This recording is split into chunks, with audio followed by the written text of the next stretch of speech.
Hello everyone, welcome to Kartikeya IAS Academy. Let's see the current affairs. These are the topics we are going to discuss now. Chariot at the Roman town of Pompeii. Okay, it is about the town Pompeii in Rome. ఇది అప్పుడు ఉండే Roman ఎంపైర్లో ఉండేది. But ఏమైంది అంటే ఒక పెద్ద volcano రావడం వల్ల ఇదంతా వాల్కెనో ఎరప్షన్ వల్ల ఇదంతా కూడా వ్యానిష్ అయిపోయింది అనమాట టౌన్.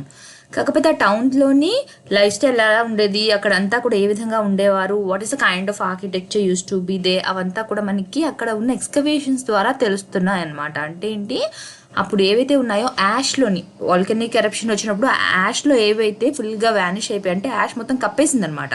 చాలామంది చనిపోయారు కూడా. అయితే ఎక్స్కవేట్ చేస్తున్నప్పుడు అందులోంచి ఏవేవైతే ప్రిజర్వ్డ్ ఫామ్లో ఉన్నాయో వాటి కోసం మనం డిస్కస్ చేస్తాం. ఓకే, అయితే రీసెంట్గా అక్కడ ఒక చారియట్ దొరికింది, దానికోసం wheel discuss. Next, world wild life day. ఇది ఎందుకోసం చేస్తున్నారు అంటే కన్జర్వేషన్ అన్నది యానిమల్ వైల్డ్ లైఫ్స్ ఏవైతే ఉన్నాయో, ప్లాంట్స్ కానివ్వండి, యానిమల్స్ కానివ్వండి, వాటిని ప్రొటెక్ట్ చేయడం కోసం, అవేర్నెస్ని క్రియేట్ చేయడం కోసం. So a particular day is selected for that and why this date is selected అన్నది కూడా మనం చూద్దాం. Okay, next, Europe's last old growth forest. ఈ ఓల్డ్ గ్రోత్ ఫారెస్ట్ ఏవైతే ఉన్నాయో వాటిని ఎక్కువగా ఎందుకు లైక్ డిఫారెస్టేషన్ ఎందుకు చేస్తున్నారు, చేయడం వల్ల వచ్చే లాస్ ఏంటి, ఇవి ఇంకా ఎంతవరకు అయిపోయాయి, ఓల్డ్ గ్రోత్ ఫారెస్ట్ ఏవైతే ఉన్నాయో అవి కంప్లీట్గా అయిపోతున్నాయి అనమాట. సో దానికోసం కూడా మనం డిస్కస్ చేద్దాం.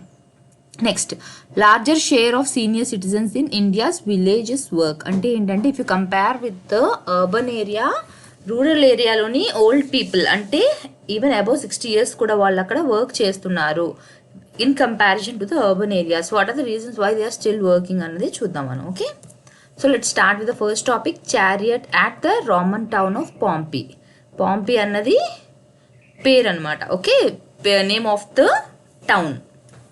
ఇక్కడ రీసెంట్గా ఏం దొరికిందంటే ఒక ceremonial chariot. Why it is called as ceremonial chariot అంటే జనరల్గా మనం ఏదైతే అగ్రికల్చర్కి యూజ్ చేస్తామో ఆ విధంగా లేదా చారియట్. ఓకే, సెరిమోనియల్ చారియట్ అంటే ఏవైతే పెద్ద పెద్ద అకేషన్స్కి అక్కడ ఉన్న పెద్దవాళ్ళు కానివ్వండి, రిచ్ పీపుల్ కానీ ఏవైతే యూజ్ చేసేవారో ఆ కైండ్ ఆఫ్ చారియట్ అన్నది డిస్కవర్ చేశారు. ఓకే, దాంట్లోనేమి with the 4 wheels it was found, it's iron components, bronze and tin decorations, mineralized wood remains and imprints of organic materials. Okay, అంటే ఏంటి, మనకి ఈ ఐరన్, బ్రాంజ్ ఇవి ఆల్రెడీ మనకి కిందన ప్రిజర్వ్ ఫామ్లోనే ఉన్నాయి. బట్ ఏవైతే వుడ్ అవి ఉంటాయో అవన్నీ ఏమవుతాయి, కొన్ని రోజులకి అది ఇంకా డికంపోజ్ అయిపోతాయి కదా సాయిల్. సో అవి ఏ ఫామ్లో ఉన్నాయి, మనకి మినరలైజ్డ్ ఫామ్లో ఉన్నాయి. ఇంకా కొన్ని ఆర్గానిక్ మెటీరియల్స్ కూడా దొరికాయని చెప్పారు. ఓకే, ఇదే సైట్లోని మనకి ఎక్కడైతే ఇప్పుడు ఈ చారియట్ దొరికిందో అదే సైట్లో మనకి 2018లోని 3 horses తాలూకా రిమైన్స్ దొరికాయి. రిమైన్స్ అంటే ఏంటి, వాటి బోన్స్ కానివ్వండి, వాటి టీత్ కానివ్వండి, అలాంటివన్నీ కూడా మనకి 2018లోని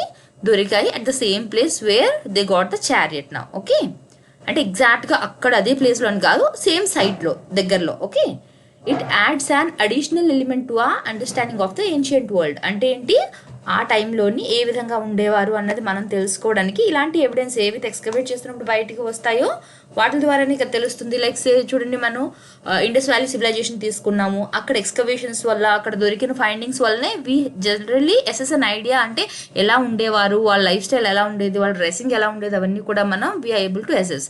ఇన్ ద సేమ్ వే ఇక్కడ కూడా based on these excavated material they are assessing the lifestyle of the people at that time. Okay, next, it represents a unique find.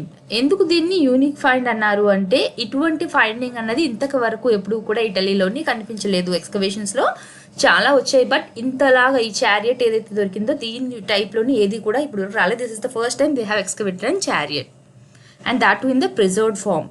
Okay, ఎందువల్ల ప్రిజర్వ్ అయ్యి ఉంది అంటే అది వాల్కెనో ఎప్పుడైతే ఎరప్ట్ అయిందో దాని యాషెస్లోని ఇదంతా కప్పిపోయి ఉందన్నమాట. So it is still in the preserved form. Next, it is not a chariot used for agricultural products as I have told you. అది మనం జనరల్గా ఏదైతే కల్టివేషన్ చేసుకోవడానికి యూజ్ చేస్తారో అటువంటి చారియట్ కాదు అది. అంటే డైలీ యాక్టివిటీస్ ఇక్కడ నుంచి అక్కడికి వెళ్ళడానికి అటువంటిది కాదు, ఓన్లీ సెరిమనీస్లో యూజ్ చేసేది మాత్రమే. ఓకే, సో ఎవరు వాడేవాళ్ళు అక్కడ, ఎవరైతే రామన్ ఎలైట్స్ ఉంటారో, ఓకే అంటే టాప్ క్లాస్ పీపుల్ ఎవరైతే ఉంటారో వాళ్ళ కోసం, వాళ్ళు ఎక్కువ జనరల్గా అయితే యూజ్ చేసేవారు. నా ఇది ఇంకా ఎక్కడైనా మెన్షన్ చేయబడింది ఏంటన్నది మనం చూద్దాం. Pompeii and the Roman villa, art and culture around the Bay of Naples. ఇదేంటి, ఒక exhibition type. Okay, an exhibit organized at the National Gallery of Art Washington in 2009. National Gallery of Art Washington 2009లో ఏదైతే exhibit చేశారో అందులో ఏం పెట్టారు, ఒకటి concept Pompeii and the Roman villa art and culture around the Bay of Naples. So ఇక్కడ exhibit చేసినవన్నీ కూడా related to the Roman villa and the Pompeii. Okay, next ఇంకా ఏం అక్కడ ఎగ్జిబిట్ చేశారంట, 142 objects including sculptures, frescoes, mosaics, decorative objects, paintings and rare books associated with Roman era villas of Pompeii and nearby areas were displayed. ఎక్కడెక్కడ రామన్ ఎరా తాలూకా villas. ఈ villas జనరల్గా దేనికి అంటే, నేను ఏదైతే ఇప్పుడు చెప్పాను ఇక్కడ రామన్ ఎలైట్స్ అని ఉంటారో వాళ్ళు ఏం చేసేవారంటే అక్కడ లైక్ హాలిడే మనం ఎలా స్పెండ్ చేసుకోవడానికి వెళ్తామో ఆ విధంగా వాళ్ళు ఆ విల్లాస్కి వెళ్ళి రిలాక్స్ అవ్వడం కానివ్వండి, ఎక్సర్సైజెస్ కోసం కానివ్వండి, ఈ ఎలైట్ పీపుల్ అందరూ కూడా అక్కడ వ్యూ అది బాగుంటుందని చెప్పి అక్కడికి వెళ్ళి వాళ్ళు రెస్ట్ అయ్యేవారు అనమాట. So it's like a holiday destination for them. Pompeii was a Roman town in southern Italy's Campania region, situated along the Bay of Naples. ఇందాక ఎగ్జిబిట్లో మనకి వచ్చింది కదా ఈ పేరు, బే ఆఫ్ నేపిల్స్ అని చెప్పేసి. సో ఆ బే దగ్గరలోని ఇది ఉంది. Okay, next it was a resort town ఫ్రీక్వెంటెడ్ by ROMs elite citizens. అంటే ఏంటి, ఫ్రీక్వెంట్గా ఎవరు వెళ్ళేవారు అక్కడ విజిట్ చేయడానికి, రోమ్లో ఉన్న ఎలైట్ సిటిజన్స్ వెళ్ళేవారు.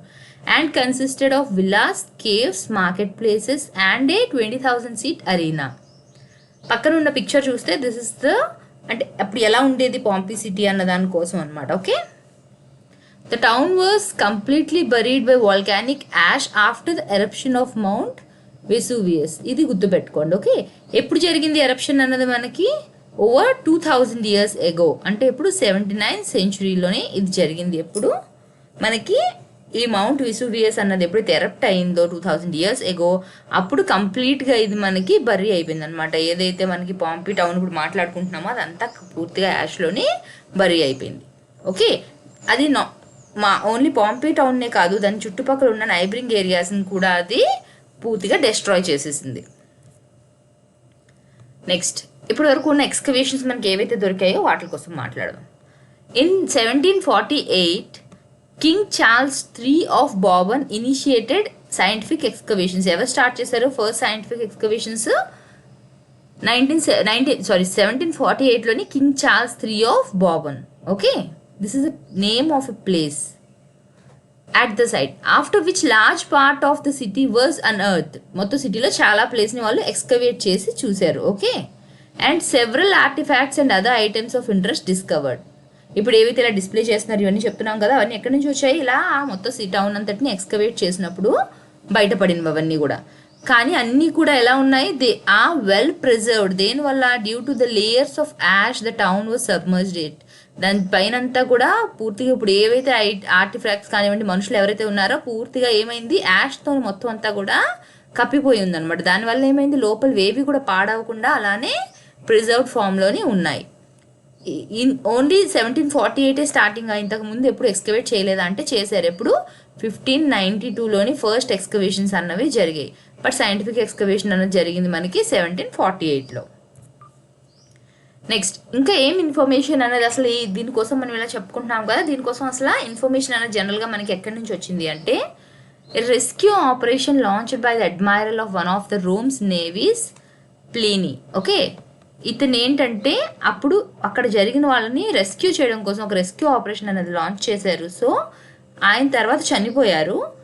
ఆయనకు సంబంధించిన నెఫ్యూ ఎవరైతే ఉన్నారో, ఎవరైతే అడ్మైరల్ ఉన్నారో వాళ్ళ నెఫ్యూ చెప్పిన ఇన్ఫర్మేషన్ బట్టి మనకి తెలిసిందనమాట ఇదంతా. Okay, while he died during the mission. ఈ ఆపరేషన్ ఏదైతే చేస్తున్నారో రెస్క్యూ ఆపరేషన్, దాని తర్వాత ఆయన చనిపోయారు అందులోనే. Okay, his nephew Pliny the younger wrote a letter to historian Tacitus, who later cited the letter in his work. టాకిటస్ అనే హిస్టోరియన్కి ఆయన లెటర్లో మొత్తం అంత ఇన్ఫర్మేషన్ ఇచ్చారు. అండ్ అతను నెక్స్ట్ ఆయన రాస్తున్న వర్క్లోని దీనికోసం మెన్షన్ చేశారనమాట. ఓకే, దాని పేరేంటి? హిస్టోరియా. ఈ హిస్టోరియా దేనికోసం?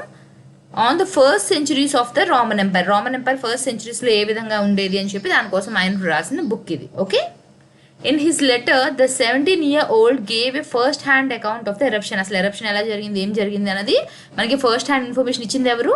ఈ 17 years old నెఫ్యూ. ఎవరితను? He is the nephew of the admiral who has conducted the operation to rescue the people. Next ఇంకా ఏమైనా డిస్కవరీస్ వచ్చాయా అంటే, జస్ట్ అక్కడ ఉన్న వాళ్ళు ఏదో చెప్పారో అది కాకుండా ఇంకేం మనకి తెలిసింది అంటే, ఒకటి థర్మోపోలియం.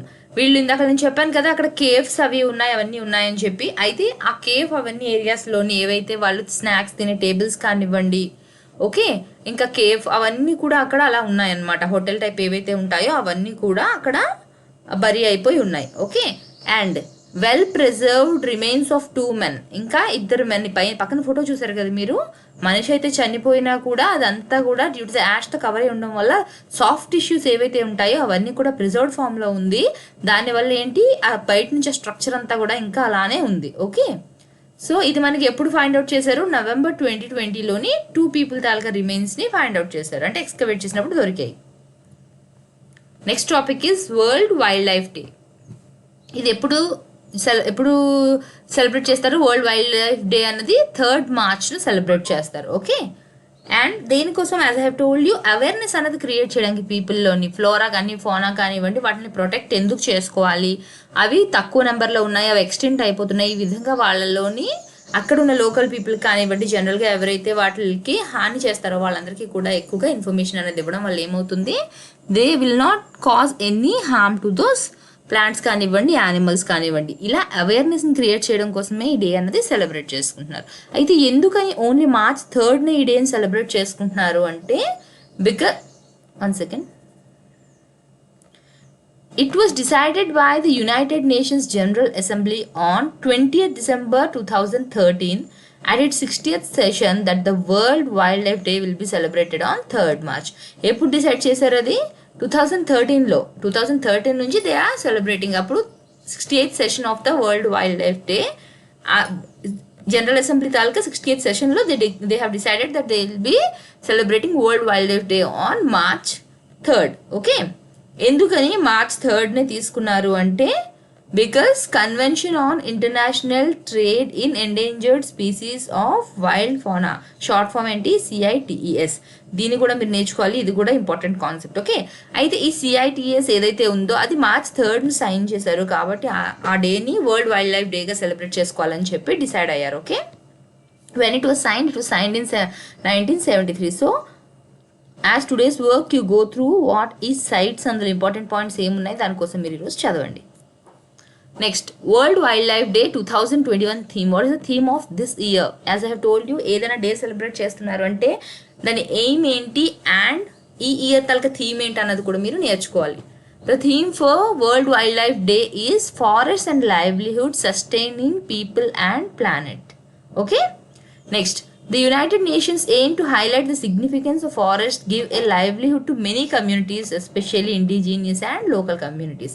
As we all know, ఎవరైతే అక్కడ లోకల్ పీపుల్ కానివ్వండి, ఫారెస్ట్లో ఎవరైతే డ్వెల్లర్స్ ఉంటారో వాళ్ళందరికీ ఏంటి, they mostly depend on these communities. Animals మీద డిపెండ్ అయిన వాళ్ళు చాలామంది ఉంటారు, ఫారెస్ట్లో దొరికే వుడ్ మీద కానివ్వండి, ఫారెస్ట్ ప్రోడక్ట్స్ మీద కానీ డిపెండ్ అయ్యే వాళ్ళు చాలామంది ఉంటారు. సో మీరు ఇప్పుడే వాటిలన్నీ యూజ్ చేసేసుకుండా మీరు you have to use them in a sustain manner.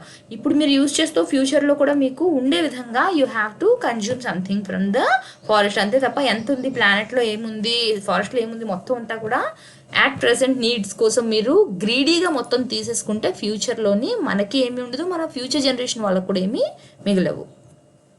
Next, what is the significance of this day? Okay, here you can see the key word a symbiotic relationship. అంటే ఏంటి, మనము వాటి మీద ఆధారపడుతున్నాం అంటే ఏంటి, it's not like a one way, it is 2 way. Okay, అవి బాగుండాలి, మనము బాగుండాలి. సో ఓన్లీ మన నీడ్ కోసం వాటిని చంపేస్తే రేపొద్దున మనం కూడా సర్వైవ్ అవ్వడం అనేది కంప్లీట్గా కష్టమైపోతుంది. ఎందుకు? బికాస్ వీఆర్ డిపెండెంట్ ఆన్ నేచర్లో దొరికే యానిమల్స్ కానివ్వండి ప్రతిదానికి. ఇప్పుడు we don't eat honeybee but we need honeybee. ఎందుకని? బికాస్ పాలినేషన్ ప్రాసెస్కి హనీబీ అనేది చాలా important. So definitely we are dependent on honeybees. So we shouldn't harm honeybees. ఎందుకని? మొక్కల్లో పాలినేషన్ జరిగితేనే మనకి ఫ్రూటింగ్ అదంతా కూడా బాగా వస్తుంది. ఆ ప్రాసెస్ ఎవరు చేస్తారు? We cannot do that. ఆ ప్రాసెస్ చేయాలంటే మనకి డెఫినెట్గా బీస్ కావాలి. సో ఆ బీస్ని హార్మ్ఫుల్ కాకుండా, ఎటు హార్మ్ కలిగించకుండా వాటిని ప్రొటెక్ట్ చేసుకుంటూ మనం ఉండాలి. అదేవిధంగా ఇట్స్ జస్ట్ ఎగ్జాంపుల్, నేచర్లో ఉండే ప్రతి యానిమల్ కానివ్వండి అన్నీ కూడా ఇంటర్లింక్డ్. ఇట్స్ నాట్ లైక్ ఒకటి మాత్రమే దాని సింగిల్గా అది బతుకుతుంది అని కాదు. ఓకే, ప్రతిదీ కూడా ఒకదాని మీద ఒకటి ఇంటర్డిపెండెంట్గా ఉంటాయి. సో ఈ మొత్తం అంతా ఈ ఎకోసిస్టమ్లో ఏ ఒక్కటి డిస్టర్బ్ అయినా మొత్తం ఎకోసిస్టమ్ అంతా కూడా డిస్టర్బ్ అయ్యే ఛాన్స్ అనేది ఉంది. Okay, A symbiotic relationship exists between the forest dwelling wildlife species, ecosystem services and people. Forest అందులో ఉండే చెట్లు మొక్కలు యానిమల్స్ కానివ్వండి and even the people, we all are in a symbiotic relationship. Okay, especially the indigenous people who currently manage around 28% of the forest land.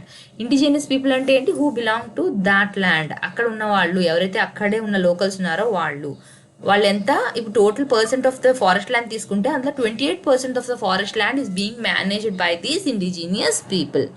Okay, making the goal of World wild life Day relevant and significant. Next, ఏ విధంగా దీన్ని celebrations చేసుకుంటున్నారు? The UN plans to introduce forest wildlife management models and practices on the World Wildlife Day 2021. This is the thing which you have to remember. ఈ year వాళ్ళు introduce చేయాలనుకున్న కొత్తది ఏంటి అనుకుంటే ఏం చెప్తారు? Forest wild life management models and practices. Next, they are celebrating the livelihoods that are based in forest. The UN aims to promote practices that can help in sustainable development. ఎవరైతే అక్కడ forest products మీద depend అయి ఉంటున్నారో అలాంటి వాళ్ళకి promote చేసే విధంగా, okay, ఆ ట్రెడిషనల్ నాలెడ్జ్ ఏదైతే ఉంది, ప్రాక్టీసెస్ ఏదైతే ఉందో దాన్ని కూడా ఫర్దర్గా మనం ప్రమోట్ చేసే విధంగా, వాళ్ళ నాలెడ్జ్ని షేర్ చేసుకునే విధంగా. ఓకే, ఫస్ట్ ఆల్రెడీ జనరల్గా మనకి ఎప్పుడైనా సరే డెవలప్మెంట్ ఏదైనా జరగాలి అంటే ఏం చేయాలి? ఫస్ట్ ఏదైనా సైన్స్ టెక్నాలజీ ఏదైనా తీసుకోండి, ఫస్ట్ డెవలప్మెంట్ జరగాలి అంటే ఎప్పుడు కూడా ఓన్లీ ఇంపోర్ట్ చేసుకోవడం ఒక్కటే కాదు.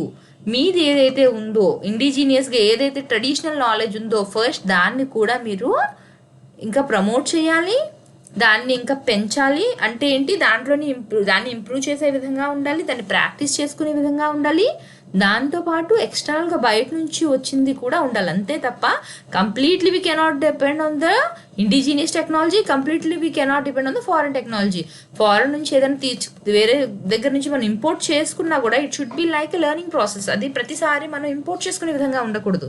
ఎంత కావాలో అంత తీసుకోవడం అండ్ మనం డెవలప్ చేసుకునే విధంగా వీ హ్యావ్ టు ఇంప్రూవ్ ఆ నాలెడ్జ్. అదేవిధంగా మన ట్రెడిషనల్ నాలెడ్జ్ ఏదైతే ఉందో దాన్ని వదులుకోకూడదు, దాన్ని ప్రమోట్ చేయాలి అండ్ దాన్ని కూడా ఇంప్రూవ్ చేస్తూ ఉండాలి. It cannot be outdated. మంది కదా ట్రెడిషనల్ నాలెడ్జ్ అని చెప్పి outdated knowledge will not help us in meeting the current needs. To meet the current needs and if we want to use our traditional practices, then we have to be updated. Next, Europe's last old growth forests. Okay, ఇవి ఏమవుతున్నాయి? ఇంకా యూరోప్లో ఉన్న ఏవైతే old growth ఫారెస్ట్లు ఉన్నాయో అవన్నీ కూడా maximum deforestation జరిగిపోయాయి due to various reasons which we are going to discuss now. అయితే ఇప్పుడు ఏంటి? ఇంకా లాస్ట్ ఓల్డ్ గ్రోత్ ఫారెస్ట్ ఏవైతే ఉన్నాయో వాటి కోసం మనం డిస్కస్ చేద్దాం. Okay, the Worldwide Fund for Nature WWF called on multiple stakeholders including the European Union to save Europe's last old growth forest. Actually న్యూస్లో వచ్చిన టాపిక్ ఏంటి? WWF వాళ్ళు ఎవరైతే ఉన్నారో they have called these members to take steps to protect the last old growth forest. ఎందుకంటే ఇంకా అవే మిగిలాయి, ఇంకా దాని తర్వాత ఇంకేమీ లేవు. అయితే వీళ్ళు చెప్పిన కొన్ని కీ పాయింట్స్ ఏంటి అనేది మనం చూద్దాం. ఓకే, మీరు ఈ పాయింట్స్ అన్ని గుర్తుపెట్టుకోండి. మ్యాక్సిమం అంటే you can reproduce them in your own way, but main key points ఏంటి అన్నది గుర్తుపెట్టుకోండి. These are the points given by them. నేను ఎక్కడి నుంచి పెట్టినవి కావు, సో ఈ అన్ని పాయింట్స్ కూడా మీకు వచ్చి ఉండాలి. And you can just make them into 2 lines in your own words. Okay, లేదు మొత్తం నేర్చుకోగలుగుతున్నా అంటే well and good. The organization called on national and local authorities. అంటే ఏంటి? Local authorities, national authorities both have to take part in this. ఎవరో ఒక్కరు మాత్రమే చూసుకుంటారంటే అవదు. నేషన్ కెనాట్ సీ హోల్ మొత్తం కంట్రీలో ఉన్న అన్ని ప్లేసెస్కి వెళ్ళి it cannot take care of that, right? So లోకల్గా ఎవరైతే ఉన్నారో even they have to practice it. ఇంకెవరెవరికి చెప్పింది? National and local authorities, the European Commission and the private sector too. And these are the points they have mention. First one ఏంటి? Develop and promote sustainable compensation mechanisms. ఎవరైతే అక్కడ owners ఉంటారో, OGF old growth forest తాలూకా owners ఎవరైతే ఉంటారో వాళ్ళకి proper compensation అన్నది మీరు ఇచ్చే విధంగా ఉండాలి. Okay, covered by national, European and private sector funds. ఎందువల్ల? Because both the public and companies were beneficiaries of forest ecosystem services. It's not like only the people are getting benefit from the forest. It's not like only the companies are getting products from the forest. People ki kavali, public ki kavali, companies ki kavali, all are getting. So ఎవరైతే ఆ old growth forest యొక్క owners ఉన్నారో వాళ్ళకి proper compensation అన్నది provide చేయమంటున్నారు. Okay, Once again.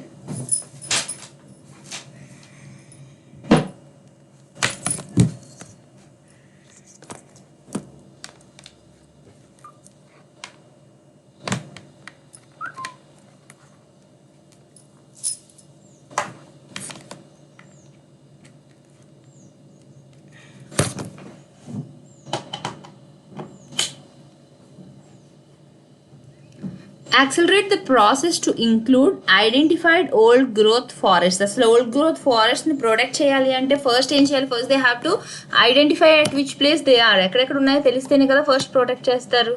Okay, వాటిని ఏ విధంగా identify చేయమంటున్నారు?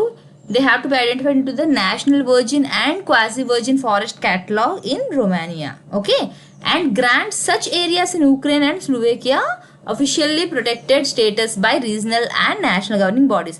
First thing is they have to identify them, and the second thing is they have to take them into the list of protected areas so that వాటికి ఒక special status అన్నది వస్తుంది.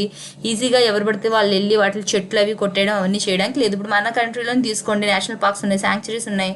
Okay, అలాంటి protected ఏరియాస్లోకి ఏమవుతుంది? We cannot easily go there and chop the trees కానివ్వండి, లేకపోతే యానిమల్స్ని ఈజీగా మనం హంట్ చేయలేం because they are protected areas. అదేవిధంగా ఈ ఓల్డ్ గ్రోత్ ఫారెస్ట్ ఏవైతే ఉన్నాయో వాటిని ఐడెంటిఫై చేసి వాటిని ప్రొటెక్టెడ్ స్టేటస్ ఇవ్వడం వల్ల ఏమవుతుంది? They will be protected. ఈజీగా వాటిని ఎవరు కూడా హార్మ్ చేయలేరు. Next, develop forest based local green business and investment schemes to support sustainable development and wellbeing of local communities. Local communities ఎవరైతే ఉన్నారో వాళ్ళకి మీరు ఇంకొక ఆల్టర్నేటివ్ వే చూపిస్తే definitely they will not go in చెట్లు కొట్టేయడం, వుడ్ను అమ్ముకోవడం అలాంటి పనులు వాళ్ళు చేయరు. ఎప్పుడు అందులోంచి వచ్చిన ప్రోడక్ట్స్, ఫారెస్ట్ ప్రోడక్ట్స్ ఏవైతే వస్తున్నాయో అలాంటి వాటితోనే వాళ్ళకి ఇంకొక ఆల్టర్నేటివ్ సోర్స్ ఆఫ్ ఇన్కమ్ మనం చూపిస్తే, okay, that is by promoting the green business. అంటే ఏంటి? ఏవైతే అక్కడ హర్బ్స్ కానివ్వండి, ఇంకేమైనా క్రాప్స్ కానివ్వండి, ఏమైనా ఫారెస్ట్ నుంచి వాళ్ళు కలెక్ట్ చేసుకోగలిగితే అలాంటి వాటిని మళ్ళీ వాళ్ళు మంచిగా సెల్ చేసుకునే విధంగా వాళ్ళని మనం ప్రమోట్ చేయాలి. అటువంటి స్కీమ్స్ని వాటిని తీసుకురావడం వల్ల ఏమవుతుంది? వాళ్ళు they will have a source of income and వాళ్ళ లైవ్లీహుడ్ అనేది ఉంటుంది. అలాంటప్పుడు వాళ్ళు మళ్ళీ ఆ ఫోటో కోసం కానివ్వండి, ఆ చెట్ల కోసం నరకడానికి వాటికి వాళ్ళు వెళ్ళరు. Okay, local communities owning such forest and living from the use of this natural resource. Okay, identify and promote better alternatives to firewood for heating. జనరల్గా ఈ కంట్రీస్ అవన్నీ ఎటువంటి కంట్రీస్? బాగా చలిగా ఉండే ప్రదేశాలు. ఓకే, ఎందుకని? They are in the temperate zone. Okay, so ఏమవుతుంది? డెఫినెట్గా టెంపరేట్ జోన్ నుంచి నార్త్ పోల్ వైపే ఉన్న కంట్రీస్ కాబట్టి అక్కడ చలి అనేది చాలా ఎక్కువ ఉంటుంది. అక్కడ డెఫినెట్గా హీటర్స్ అనేది వాళ్ళకి కావాలి. సో ఇది అర్బన్ ఏరియాస్లో వాటిల్లోని హీటర్స్ అవి ఉండొచ్చు, but it's not possible to have heaters everywhere, right? Rural ఏరియాస్లో వాళ్ళందరికీ జనరల్గా వాళ్ళకి ఎక్కడి నుంచి వస్తుంది? ఆ ఫైర్ క్యాంప్ అది వేసుకుంటారు, వాళ్ళు అగ్గి అది పెట్టుకుంటేనే వాళ్ళకి హీట్ అన్నది వస్తుంది. సో దానికి ఆ ఫైర్వుడ్ బదులుగా హీటింగ్కి ఇంకేదైనా ఆల్టర్నేటివ్ అన్నది ప్రొవైడ్ చేయగలగాలి. అలాంటివి ప్రమోట్ చేయగలిగితే they will stop using this firewood మళ్ళీ ఎక్కడి నుంచి తెచ్చుకుంటున్నారు? వాళ్ళు ఫారెస్ట్ నుంచి తీసుకొని వస్తున్నారు. సో వీటికి మనం ఆల్టర్నేటివ్ అన్నది ఇవ్వాలి, ఆల్టర్నేటివ్ అన్నది ప్రమోట్ చేయాలి. ఓకే, జనరల్గా ఏ ఏరియాస్ని వీళ్ళు మెన్షన్ చేస్తున్నారు? Ukraine, Romania and Bulgaria. The largest areas of surviving OGF అని ఎక్కడైతే చెప్తున్నారో this is old growth forest అని. Okay, the largest areas of surviving OGF and forest habitats in Europe outside of Russia were found primarily in Romania, Ukraine, Slovakia and Bulgaria. ఈ ఏరియాస్లోనే ఎక్కువగా మనకి అంటే ఒకప్పుడు మొత్తం యూరోప్లో ఎక్కడ అంటే అక్కడ ఉండేవో ఓజీఎఫ్, బట్ ఇప్పుడు మాత్రం ఓన్లీ ఈ ఏరియాస్లోనే కొంచెం ఎక్కువగా ఉన్నాయి. అంటే these are the last OGF అని చెప్తున్నారు. ఎక్కడెక్కడ ఉన్నాయి మనకి? Other than Russia, Romania, Ukraine, Slovakia and Bulgaria. They were home to Europe's largest surviving large carnivore population. ఏవైతే కార్నివోర్ పాపులేషన్, కార్నివోర్ అంటే మీకు తెలుసు కదా ఏంటి? Which is meat eating. Okay, herbivore అంటే which is grass eating, omnivore అంటే which is eating both meat and grass, carnivore అంటే ఏంటి? Which is only meat eating అంటే బై దాట్ కార్నివోర్ అనగానే మీకు అర్థం అవుతుంది how strong the animals will be, how huge they will be. అలాంటి largest animals ఏవైతే ఉన్నాయో వాటికి ఇది హోమ్ అనమాట. ఈ ఫారెస్ట్లోనే ఎక్కువగా అవి ఉంటాయి. Okay, as well as thousands of other species of flora and fauna. రకరకాల మొక్కలు అండ్ యానిమల్స్ కూడా అక్కడ ఈ ఫారెస్ట్లోనే ఎక్కువగా ఉంటుంది.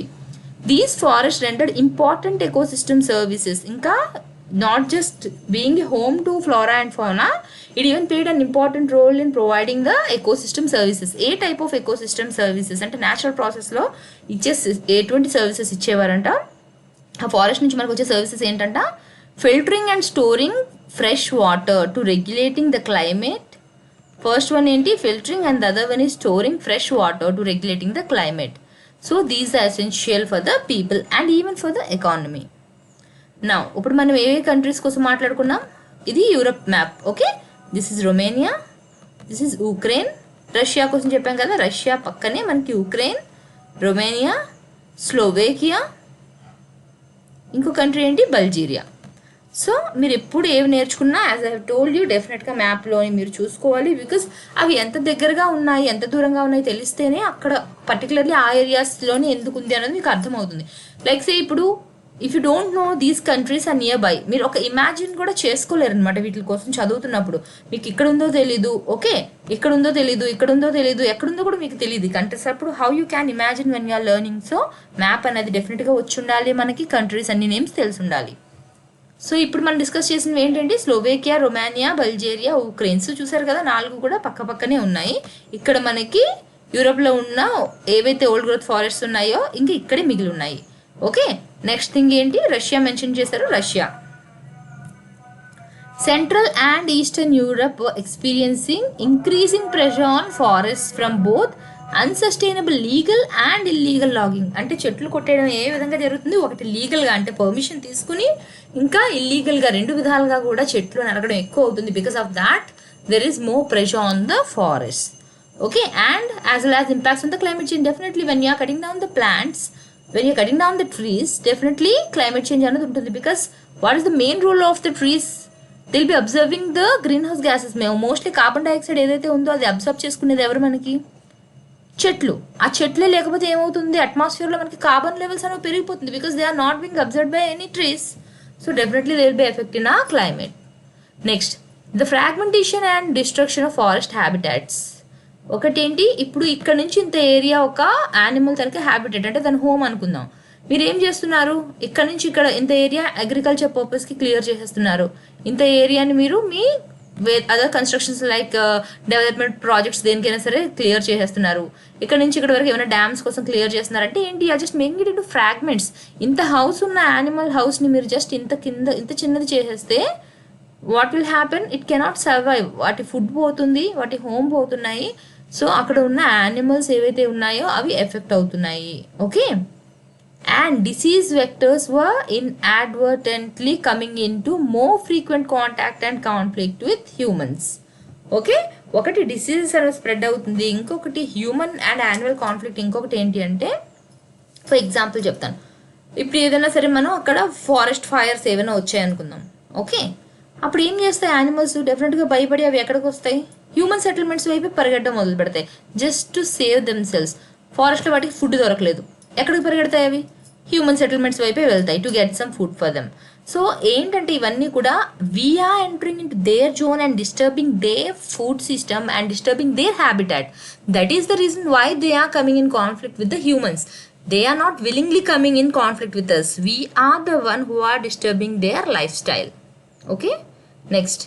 350,000 hectares of old growth and virgin forests have been identified in Central and Southeastern Europe. Virgin forests and both old growth. రెండు కూడా ఎక్కడ మనకి ఎక్కువగా ఉన్నాయంట, సెంట్రల్ అండ్ సౌత్ ఈస్టర్న్ యూరోప్లోనే ఉన్నాయంట. 350,000 hectares. ఇందులోని ఓన్లీ 280,000 మాత్రమే లీగలీ ప్రొటెక్టెడ్. ఇంకా రెస్ట్ ఏదైతే 70,000 ఏమైంది అదంతా కూడా not protected. So logging illegal logging అనేది చాలా ఎక్కువగా ఉంటుంది ఎక్కడైతే మనకి ప్రొటెక్షన్ అనేది ఉండదు.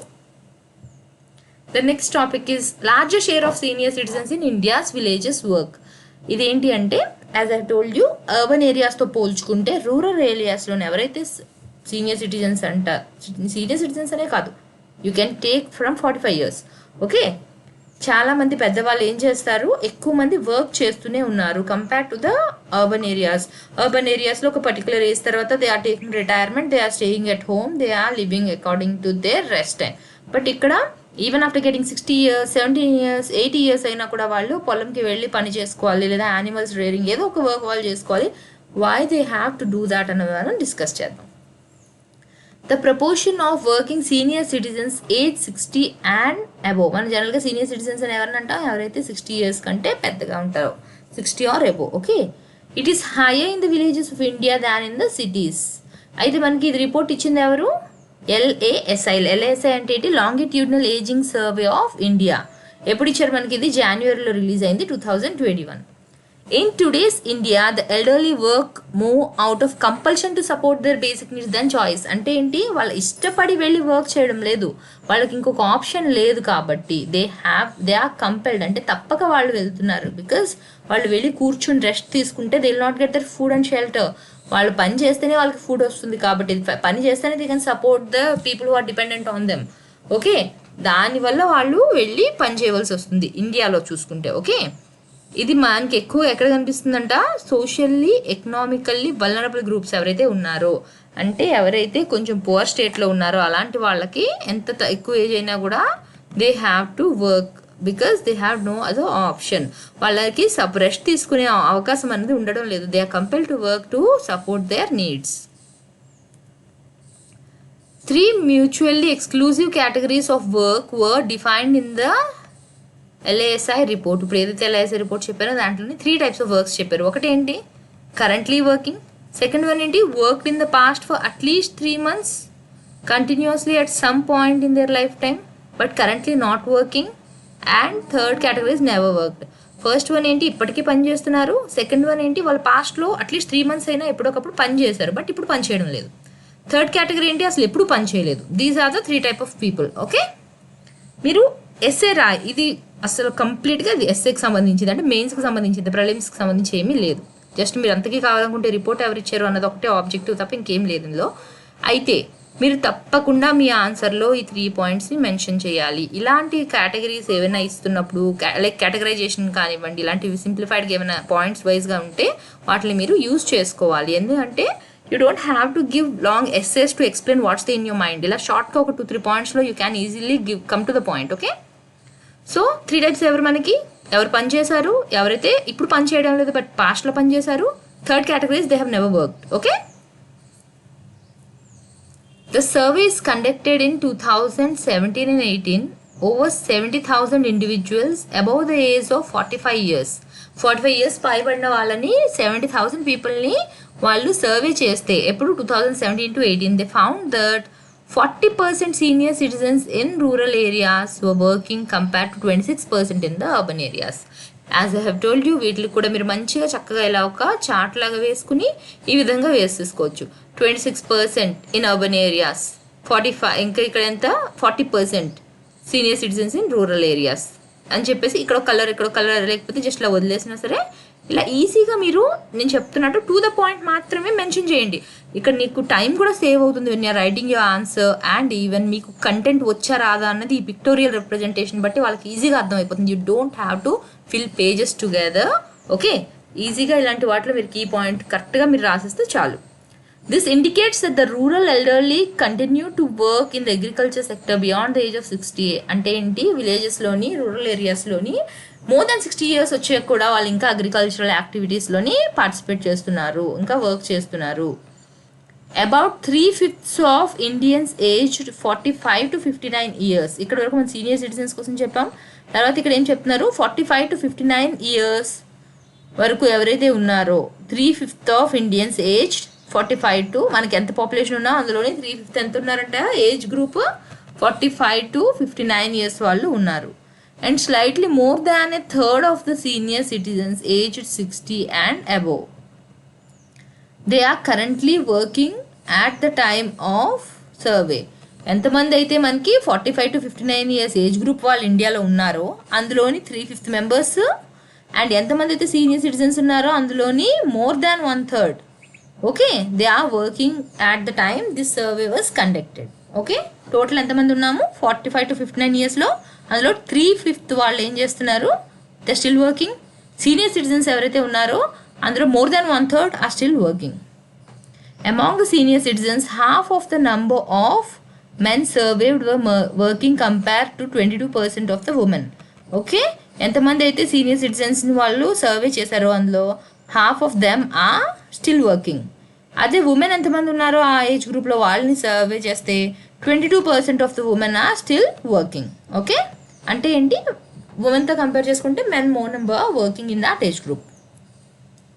Among individuals in the 45 to 59 age group, a high percentage is currently working and a small percentage of who have worked in the past were neither working nor officially retired. అంటే ఏంటి, 45 to 59 age గ్రూప్లో మనం తీసుకుంటే ఎక్కువ people they are still working, ఇంకా work చేస్తూనే ఉన్నారు. చాలా తక్కువ మంది మాత్రం ఎవరైతే పాస్ట్లో వర్క్ చేసి ఉన్నారో వాళ్ళు ఇప్పుడు వర్క్ చేయడం లేదు, లేదా అఫీషియల్గా రిటైర్ కూడా ఇంకా అవ్వలేదు, రెండూ లేదు. Okay, next 1/3 of the senior citizens were working and another third were neither working nor officially retired. అదే సీనియర్ సిటిజన్స్లో తీసుకుంటే 1/3 ఏమో వర్క్ చేస్తున్నారు, మిగతా వాళ్ళు వర్క్ చేయట్లేదు, అలాగని అఫీషియల్గా రిటైర్ కూడా అవ్వలేదు ఇంకా. Thank you.